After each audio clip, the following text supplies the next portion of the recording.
I'll let her go. Yay, Moby! You're gonna have a live toy. The big one lays down and just takes it. That's a little puppy. Well, at first, the big one ran at her and charged at her, scared her to death. So she kept running away with her tail between her legs. But now, all of a sudden, when I brought the other dogs out, she started to acclimate. Pretty.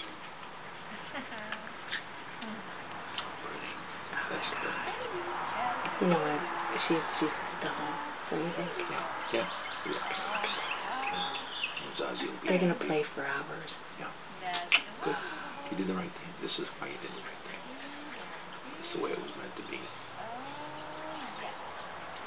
That's great. So sweet. I love you. Look at him. Did the right thing. Tim, do you think I should let her take her now? Or drive up there? I don't know. I kind of feel I want one more day with her. You know what? This feels good. Feels right. It's a long drive. Escondido is a hell of a long drive. Zazu's happy. Let Zazu go.